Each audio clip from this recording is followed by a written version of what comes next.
E-GP and tender কনসালটেন্টের আজকের পর্বে আমরা শিখব কেমন করে বিওকিউ সংশোধন করতে হয়।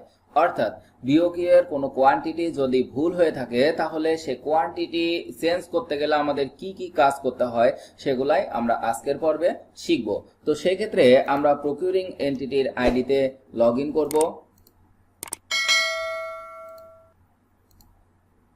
এখানে প্রকিউরিং এন্টিটির আইডি থেকে সে টেন্ডারটি অবশ্যই লাইভ অপশনে থাকতে হবে। তাহলে আমরা এখন লাইভ অপশনে দেখব যে আমাদের কি টেন্ডার আছে।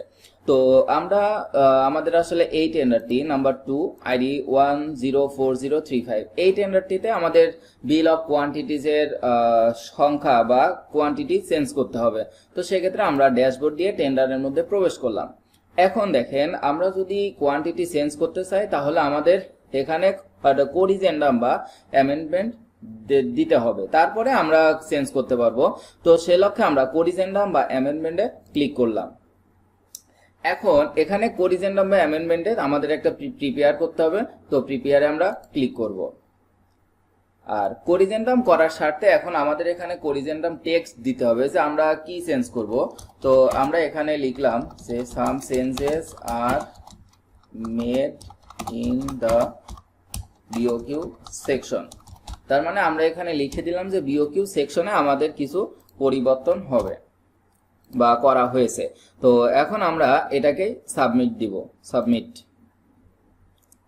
এখন আমরা যদি এখানে অ্যামেন্ডমেন্ট বা কোরিজেন্ডাম দিই তাহলে আমাদের ওপেনিং ডেট 3 দিন ন্যূনতম চেঞ্জ করতে হবে। যদি আমাদের টেন্ডার পাবলিশ থেকে ওপেনিং পর্যন্ত অর্থাৎ ওপেনিং এর টাইম 1/3 কম অবশিষ্ট থাকে। কিভাবে পিপিআর এর কোন আইন অনুযায়ী কিভাবে চেঞ্জ করে সেগুলো জানতে আপনারা আমার এই ভিডিওটি দেখতে পারেন। তো আমরা এখন এখানে 3 দিন চেঞ্জ করে দিব, তাহলে 27 আর এখান থেকে আমাদের যে টেন্ডার প্রপোজাল সিকিউরিটি সেটাকেও আমি চেঞ্জ করে দিলাম। তাহলে এখন আমি এটা সাবমিট করব, সাবমিট। এখন আমার এই অংশটাতে আমার ডেট চেঞ্জ করা হয়ে গেছে। এখন আমি কি চেঞ্জ করতে চাই, বিওকিউ। তো সে লক্ষ্যে আমার এই যে এখানে যে ডকুমেন্টস ট্যাব আছে, আমার ডকুমেন্টস ট্যাবে ক্লিক করতে হবে। ডকুমেন্টস ট্যাবে সেকশন নাম্বার 6 যেটা আমার বিওকিউ অংশ থাকে, এই যে এখানে আমি বিওকিউ অংশটা দেখতে পাবো। তাহলে এখন এখান থেকে আমি ভিউ ফর্ম করতে পারবো। তার মানে আমার বিওকিউ এর কোন আইটেমটা আছে, যে এখন আমরা ধরি যে আমাদের 1 নম্বর যে আইটেম আছে সেখানে আসলে এই জায়গায় 800 নোজ না হয়ে আমাদের এখানে সংখ্যা হবে হচ্ছে 900 নোজ। তার মানে আমাদের 100 ভুল হয়েছে। তো এখন এটা আমরা সংশোধন করব কেমন করে। তো সে লক্ষ্যে আমরা গো ব্যাক করব।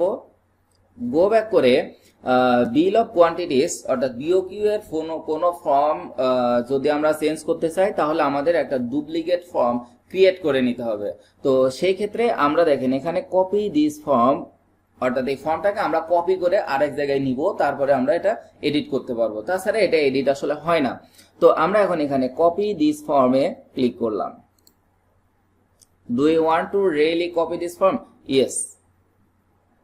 এবার দেখেন আমার সেকশন 6 বিল অফ কোয়ান্টিটিস আগে ছিল একটা, আর এখন আমাদের সেকশন হয়ে গেছে 3টা, 2টা আর একটা 3টা হয়ে গেছে। তো 1 নাম্বার যেটা এখানে দেখেন কোনো এডিটের কিন্তু কোনো অপশন নাই, অর্থাৎ এই পর্যন্ত যে অংশ আছে সেখানে এডিট করার কোনো অপশন নাই। আমি যে ফর্মটি কপি করে নিলাম সেখানে দেখেন ফার্স্টেই আমার এডিট করার অপশন আছে এবং এখানে আমি চাইলে ডিলিটও করতে পারবো। তো এখন আমি যেহেতু আমার কোয়ান্টিটিটা এডিট করব, তো কোয়ান্টিটি এডিট করতে আমি এডিট বাটনে ক্লিক করব। এখন এটা আমাকে ইউনিট রেট অনুযায়ী করতে হবে। ফর্ম ফুটার এটা প্রয়োজন নাই। আর form to be fill multiple times numbers, আর এখানে হচ্ছে ম্যান্ডেটরি ফর্ম কিনা, তো আমি দিলাম হচ্ছে ইয়েস। তাহলে সেভ দিয়ে দিলাম।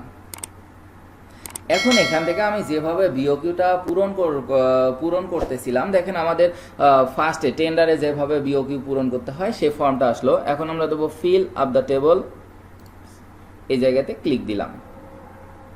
এখন আমরা এখানে আমাদের যেভাবে বিওকিউটা প্রথমে তৈরি করেছিলাম ঠিক দেখেন এখানে সেভাবে আমাদের কিন্তু বিওকিউটা হয়ে আছে, যেমনটা আমরা ফার্স্টে করতে পারবো। তো এই ক্ষেত্রে দেখেন আমরা আমাদের এই জায়গায় 800 আইটেমের পরিবর্তে হবে হচ্ছে 900 নোজ। তাহলে এটাই ছিল আমাদের এই বিওকিউ এর সংশোধনের বিষয়। এভাবে যদি যে কোনো বিল অফ কোয়ান্টিটিসের আমাদের যদি ইউনিট বা কোয়ান্টিটি, এমনকি এলটিএম টেন্ডারের ক্ষেত্রে যদি ইউনিট রেট চেঞ্জ হয়ে থাকে বা ভুল হয়ে থাকে, তাহলে আমরা এভাবে বিল অফ কোয়ান্টিটিসের সকল কিছু সংশোধন করতে পারবো। আর এলটিএম টেন্ডারের একটা বিষয় হচ্ছে, সেটা অবশ্যই কম্বো বক্সে সিলেক্টের জায়গায় আই সিন করে দিতে হয়, অন্যথায় এলটিএম টেন্ডারের ঠিকাদারগণ সেটা সাবমিট করতে পারে না। তো এভাবেই আসলে বিল অফ কোয়ান্টিটিসের প্রত্যেকটা আইটেম, প্রত্যেকটা ডেসক্রিপশন, কোয়ান্টিটি, ইউনিট সকল কিছু আমরা চেঞ্জ করতে পারবো। তো এখন আমরা এখানে সেভ বাটনে ক্লিক করব, সেভ। তাহলে সেভ করার পরে আমরা এখন টেন্ডার যেটা আমাদের গো ব্যাক করব। আচ্ছা, তো এমন করে দেখেন আমরা কিন্তু এই প্রাইসড বিল অফ কোয়ান্টিটিসের যে ফর্মটি কপি করেছিলাম, সেই ফর্মটি আমরা এখান থেকে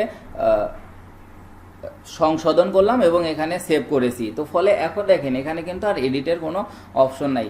এখন আমাদের কি করতে হবে, যে ফর্মটা আমাদের ইনিশিয়াল ফর্ম ছিল, তার মানে যেটাতে আমরা সংশোধন করেছি, সেই ফর্মটা আমাদের এখান থেকে ক্যান্সেল ফর্ম, তার মানে এই ফর্মটা অবশ্যই ক্যান্সেল করতে হবে, অন্যথায় ঠিকাদাররা যখন টেন্ডার সাবমিট করবে তখন আসলে দুইটি ফর্ম দেখতে পাবে, তো যেটা কনফিউশন তৈরি করতে পারে। তো এই জন্যই আমরা যে ফর্মটি আমাদের ভুল ছিল সেই ফর্মটি অবশ্যই আমাদের এখান থেকে ক্যান্সেল করতে হবে। তাহলে আমি এখন ক্যান্সেলে ক্লিক করলাম, cancel form. Do you really want to cancel this form? Okay. তাহলে এখন দেখেন যে আমাদের এই 1 নম্বর ফর্মটা কিন্তু এখন ক্যান্সেলড হয়ে গেছে, তার মানে লাল কালিতে লেখা আছে ফর্ম ক্যান্সেলড। এখন ঠিকাদাররা যখন এটা পূরণ করবে তখন আমাদের 2 নম্বরটা 3 নম্বর প্রাইস বিল অফ কোয়ান্টিটি সেকশনটা দেখতে পাবে, এবং এখানে যদি আমরা ভিউ করি তাহলে দেখেন এখানে কোয়ান্টিটি কিন্তু 900 হয়ে গেছে, তার মানে আমাদের এটা সংশোধনী সম্পূর্ণ হয়েছে। তো এভাবেই আসলে বিল অফ কোয়ান্টিটিসের যে কোনো ফর্ম যখন বা যে কোনো কোয়ান্টিটি যখন সংশোধন করা হয়, তখন ইনিশিয়াল ফর্মটা, তার মানে যে ফর্মটাতে ভুল ছিল সেই ফর্মটি ডিলিট করে দিতে হয় বা ক্যান্সেল করে দিতে হয়। তো আমরা এখন এখানে ক্যান্সেল করলাম, আমাদের বিল অফ কোয়ান্টিটিস সংশোধন করলাম। এখন আমরা করিজেন্ডাম ট্যাব থেকে সেটা পাবলিশ করে দিব। তাহলে এখন এখান থেকে একটা করিজেন্ডামের জন্য একটা ওয়ার্কফ্লো করতে হয়। ওয়ার্কফ্লো এখন আমরা এখানে চাইলে এডিট করতে পারি। আচ্ছা, আমাদের ওয়ার্কফ্লো ঠিক আছে, ইনিশিয়েটর পিই এবং অ্যাপ্রুভার পিই, আর কোনো ফাইল থাকলে আমাদের আপলোড করতে পারবো। এখন আমরা এই করিজেন্ডামটা পাবলিশ করে দিব। তাহলে এখানে আমাকে এখন লিখতে হবে পাবলিশড। তাহলে দেখেন আমরা এই করিজেন্ডামটি পাবলিশ করলাম। এখন আমাদের এটা হয়েছে কিনা আমরা দেখার জন্য টেন্ডারের ডকুমেন্ট সেকশন থেকে ডকুমেন্ট সেকশনের number 6, section number 6 bill of quantities দেখেন আমাদের এখানে ফর্ম ক্যান্সেল এবং প্রাইসড বিল অফ কোয়ান্টিটিসে আমরা যদি ভিউ ফর্ম করি, তাহলে এখানে আমরা আমাদের পরিবর্তিত যে কোয়ান্টিটিটা দিলাম বা আমরা যে অংশটা সংশোধন করেছি সেই অংশটা আমরা এখানে দেখতে পাবো।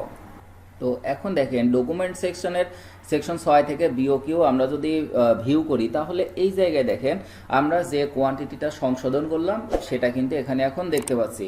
তো এভাবেই যে কোনো টেন্ডারের ওপেনিংয়ের আগ পর্যন্ত বিওকিউ এর প্রত্যেকটা অংশ চেঞ্জ করা সম্ভব। তো আশা করি সবাই বুঝতে পেরেছেন। যদি কোনো কনফিউশন থাকে বা জিজ্ঞাসা থাকে তাহলে অবশ্যই কমেন্ট করবেন।